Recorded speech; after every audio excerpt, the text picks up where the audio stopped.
Hi, charming Austin, Texas. Welcome to my house.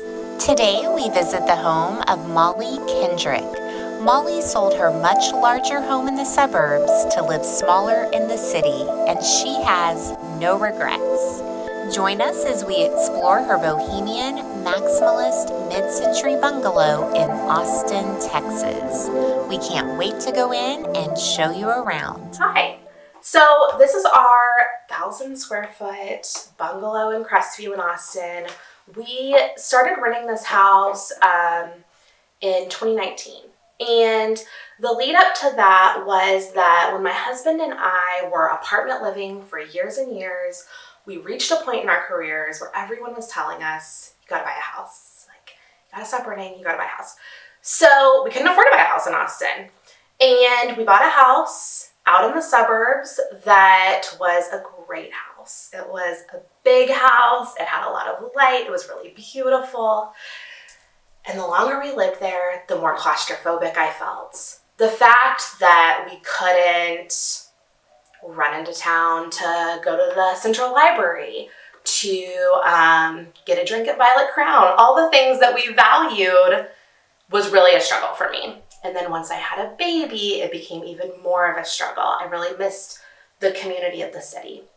So we did what everyone thought was really stupid.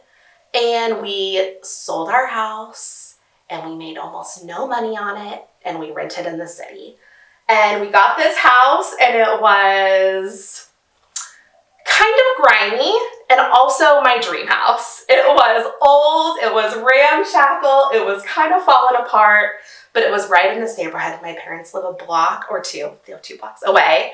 And we would go for walks in the evening and we would go get ice cream at the corner store and it was kind of paradise. So then during the pandemic, I started feeling this pressure to buy a house again. And I thought, just for kicks, I'm gonna ask our landlord if he would sell us this house. And I asked and he said yes. So here we are.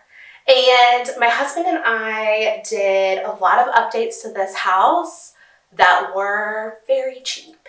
And basically, I already loved this house. It just needed a little bit of an aesthetic kiss. So that's what we gave it. And I tried to do this remodel as sustainably as we could. Almost everything in this house is secondhand or vintage. And that's something I'm really proud of. One thing that I noticed when we were in kind of the remodeling period was how much waste goes to a remodel. And I really wanted to do everything I could to avoid that. So all of our appliances are secondhand. All of our lights are secondhand. And I think it makes it that much more special. So our house is small. It's 1,000 square feet. And I feel like with our living room, I had a really difficult balance to strike. We have low ceilings and our house is north exposure, so it can be dark and feel small. Before we did our remodel, I felt like that was my biggest issue with this house, was that it felt dark. So we painted everything white. I got white furniture, and I'm not really a white person. I am a color person, but it needed to be to give brightness and to give airiness. Another thing that I did was I thought that it would be smart to get a really big piece of art to elongate this room and make it feel a little bit less small. So this is a gray Malin photograph, and it is a hand-me-down from my sister. And it was in her house for years, and I always loved it. We grew up going to South Padre all the time. My husband and I have gone there almost every summer. We've taken our daughter there. We love it. So it really, I think, feels personal to us. And that has been something with art that has been important to me, that it's not just random. I have always been an avid reader.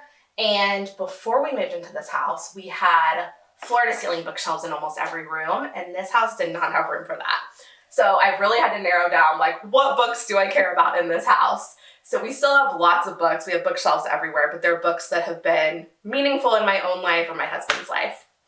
When we were renting this house, it had wallpaper that was all the way through the bottom of the house, but it was a different kind of wallpaper where it was kind of ingrained into the wall. So we first removed that. That was the very first thing I did when we bought this house, and I'm really happy. My husband did this board and batten that I really love, and I commissioned him to make us this banquette. So he built this banquette. I ordered this cushion on Etsy, and it has storage in it, which has been great for tiny living. And this table seats like 8 people. So I really wanted to find with this house a way to still have big gatherings in a small space. And this banquette has really done that for us. My mom made this weaving for us. And again, it's just been a journey to try to figure out how to make this house feel as personal as possible. I've really tried to stay away from any kind of trendiness, and I think that this dining room has really been a reflection of that for me. So when we did the renovation on our house, I spent the large bulk of our budget on the kitchen. The kitchen had a 1980s update that was not the best. So my main inspiration for this kitchen was the restaurant Paperboy in Austin. I basically copied their tile work, and I walked into there one day to have breakfast, and I was just like, this place is a direct reflection of my personal style. So I would go in there in the mornings and literally write down, like, I think they have 1-inch tile in their kitchen, and that's what I did. So I really love this kitchen. It is very small. These windows give a lot of light.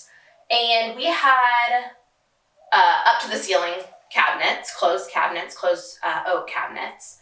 And we found a maker on Etsy in Oregon who made us all of these open shelves that are white oak, and I love them. I think that they really open up the space. A lot of people, I think, thought that it was dumb for us to do open shelving in such a small kitchen, that it would look cluttered. But I have a lot of my grandmother's dishes, all of her china, all of her plates, and I really love being able to see them every time I'm in here. We use all of that stuff. So every time we have friends over for drinks, I use her china. We eat on her plates every night. And I feel like this kitchen is really a celebration of using the things that sometimes people put on the back burner for special occasions. We don't do that in this house. We try to celebrate every day with the things that are special. And I think that you can see that in this kitchen. We just have things out and around.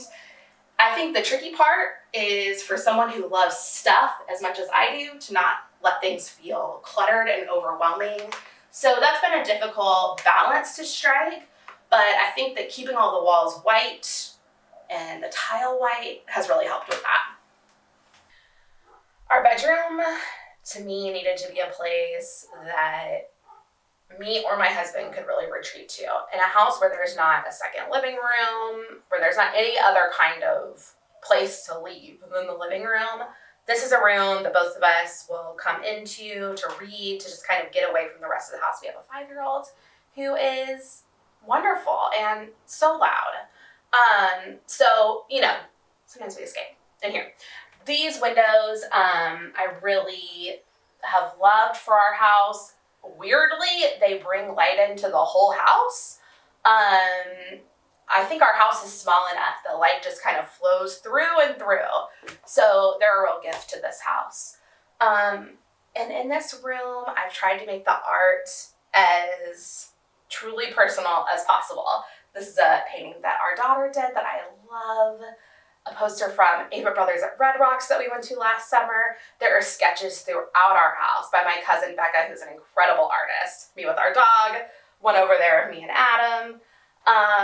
And this room is just special. Every time I come in, it feels so calm. I have books from high school in here. Basically, I've saved the books for this room for all of my formative high school books. So I have The Secret History by Donna Tartt. I have Anna Karenina. I have The Namesake by Jhumpa Lahiri. The books that really made an impact on me, I keep in here. And I think that my thinking was, if I'm having a night, which happens to me a lot, at 1 or 2 in the morning where I can't sleep, I can get up and I can just grab one of these books that's tried and true. And it's great. It's the best. I feel like a lot of these plants that I have in here are plants that I've had since we were first married. Everything that is in this room, I feel like, is part of the kind of the journey of our story. My daughter's room, for me, the most important thing for me was that it felt like a kid's room. Sometimes I see real designy houses and I see their kids' rooms and I'm sort of like, has a kid ever been in here? And I think that with my daughter's room, there's, truly no doubt. We are so lucky to have cousins who have handed us down things. A lot of things in this room are from my childhood. Her little red piano, her bedside table. They were mine when I was little. And I love this room. It feels cozy. My husband wallpapered this wall for her. And I think that anyone who has ever met my daughter May, this room is a reflection of her. It's kind of wild. It's colorful. It's bright. And to me, it's hard to be in this room and feel grumpy, which with a 5-year-old is kind of what you're looking for. So it works for us and it feels special to me. We are a 1-bathroom household. So I feel like in a house where you have 1 bathroom, you got to make the bathroom count. And this house had the original tile and I loved it. It was the pink 1940s tile. And when we started this renovation, I wanted so badly to salvage it, but it was in really bad condition. It was kind of decaying. It was falling apart. It was marked up. It couldn't be saved. So we decided if we're going to redo this house and this bathroom, we're going to redo it in the most mid-century way that we can.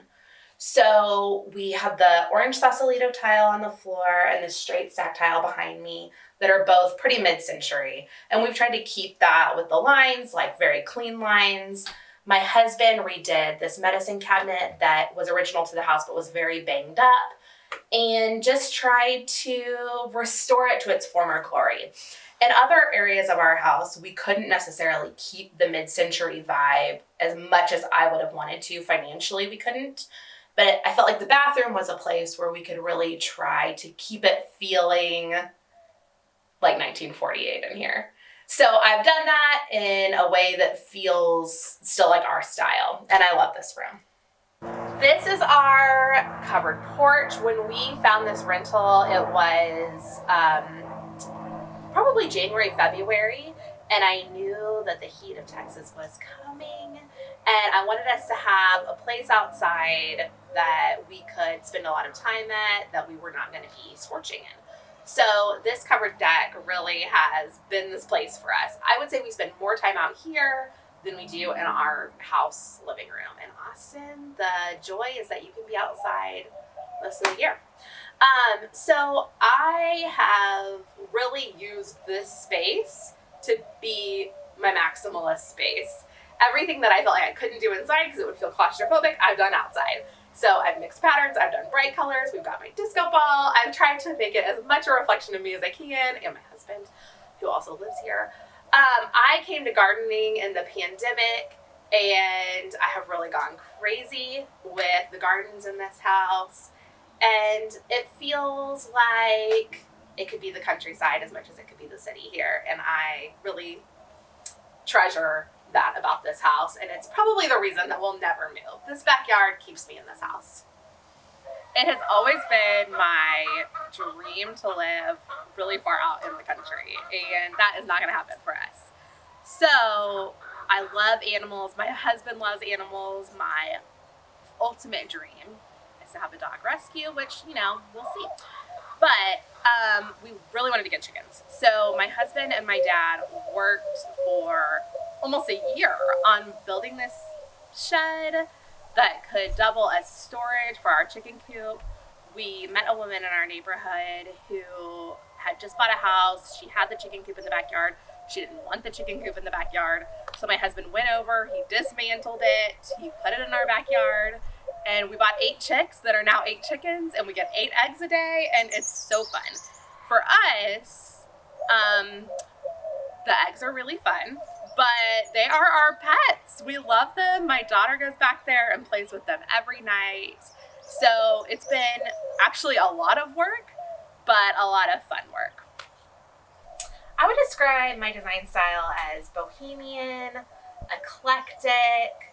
My husband calls it dorm room chic. I would say that's, debatable. And maximalist. The thing that I try to keep in mind the most when I'm drawing inspiration for our house is our family. So if I like something, or my husband loves something, or my daughter really gravitates towards something, I get it.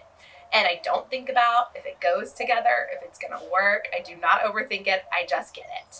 And I think that because it's such a direct reflection of us, it has just kind of naturally been cohesive. It has not been on purpose. So I try to draw inspiration from our family. And if there is one person who I can say has actually influenced my inspiration or my design, it's Justina Blakely from Bungalow. I am low-key obsessed with her. And there are times when I will see something that she has done and I've thought, oh, that is a direct reflection of me. So I think that for me, it's trying to figure out when I see something really cool, is this just really cool and I like it? Or is it really cool and does it reflect me? Or does it reflect our family? I love every single thing about Austin. I always tell people this is paradise to me. It is not paradise to everyone. It is hot here. It's kind of muggy. The traffic is bad, but it really speaks to me. As soon as I moved here, I thought this is my soul city. I love the tacos. I love the swimming. I love everything about it. And to me, I always think in our family and our relationship, there are 4 people. There's me, my husband, my daughter, and the city. And I really have tried to bring in the spirit of Austin into our house. Thanks for stopping by. Y'all have a great day. Thanks so much for joining us on our charming Austin, Texas home tour. Check out the list of links featuring some of our favorite items from today's tour, and please make sure to like and subscribe for more content.